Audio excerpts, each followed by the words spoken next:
Good morning, Rabbi. We were asked a question regarding one who had a meat meal. Let's say he had a meat meal for lunch, and now he wants to go to a dairy restaurant a few hours later. 6 hours have not elapsed yet, the time that it requires to wait between having a meat meal and a dairy meal. According to most customs, it's 6 hours. Let's say it was 3 or 4 hours that have elapsed. Now he wants to have some French fries over there in the dairy restaurant. But that dairy restaurant uses the same oil for the French fries, to fry the French fries, as they use to fry dairy products like cheese, whatever it is. So the question is, can he have that French fries now, even though he had a meat meal several hours before? This is the question.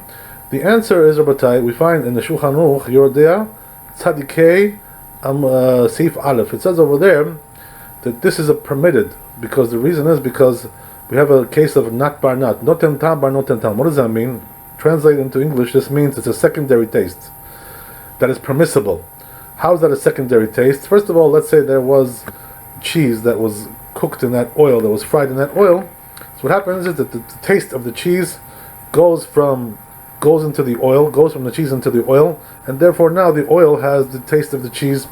So what happens is now you also make French fries afterwards.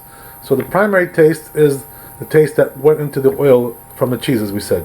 Now what happens is that once you cook the French fries in there, this becomes a secondary taste. Goes from the oil into the French fries, and the secondary taste, which is there in the French fries, is permitted. What does that mean? By itself, to eat it by itself, there's no prohibition, even though there's taste of cheese. So therefore, since we have a case of a secondary taste, which is permissible, so therefore it's allowed to eat it also with after a person has had meat. This is the rule, Rabbi. So therefore, even though he didn't wait 6 hours yet after the meat meal, he still would certainly able to have that French fries without having to wait that long. And even if it was before that, right afterwards, he could also eat that. There would be no problem, since it's already a secondary taste which is permitted. But there is a case which contrasts this also, which we were asked. In contrast to this question, the question is like this. Let's say a person had a cholent, right, some kind of a meat stew, whatever, and he had also inside there eggs as well. So now what happens is that those eggs, he wants to eat those eggs, and then afterwards the question is, how long does he have to wait to have a dairy food after that? What does that mean? He doesn't want to eat the meat which is in the cholent, just the egg. He wants to remove the egg from there. He ate that egg, but it has a taste of the cholent. It has the taste of the meat in there. So now the question is, does he have to wait 6 hours to have dairy, like the custom is by most people to wait 6 hours? So the answers are here. We have to be stringent about that. We have to wait 6 hours. And you may think, by the way, that it shouldn't be like that. Why is that? Because the truth is that the egg, even though it has the taste of the meat, but it's not the meat itself. So since it's not the meat itself, you would think that really there's no problem to eat afterwards some dairy, because even though it has the taste of it, but the concern that there is regarding something like that is not the same concern as with meat itself. Because when it comes to meat itself, it can get stuck in between the teeth and all kinds of things like this. It's quite substantial, and it stays in the mouth. The taste also stays in the stomach as well when it comes to the meat itself. So you may think that you shouldn't have to wait 6 hours after having only an egg, which has a taste of the meat.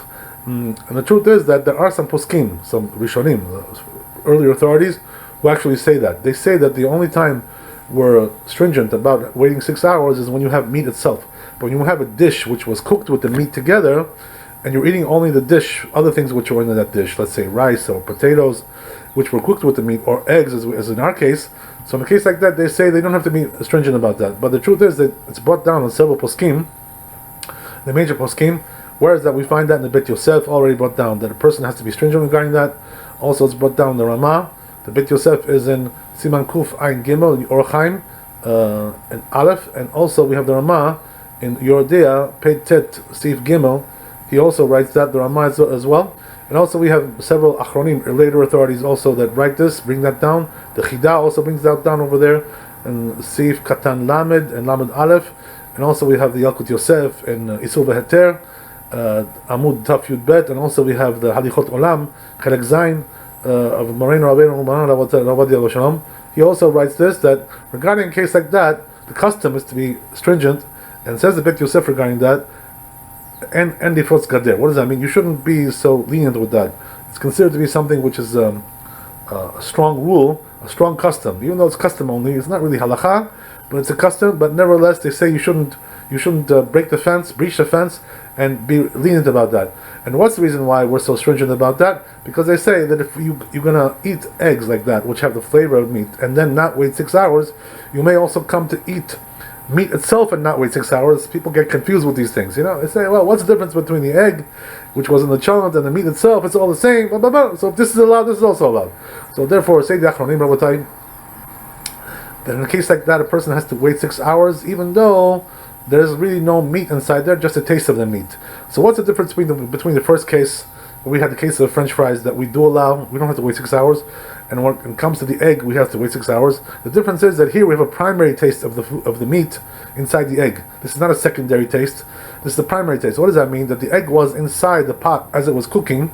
It was cooking with the chalent, so therefore it's a primary taste of the meat is there. But when it comes to the French fries that we mentioned, there's only a secondary taste, as we mentioned, and therefore the secondary taste is allowed according to the Shulchan Aruch, as we mentioned.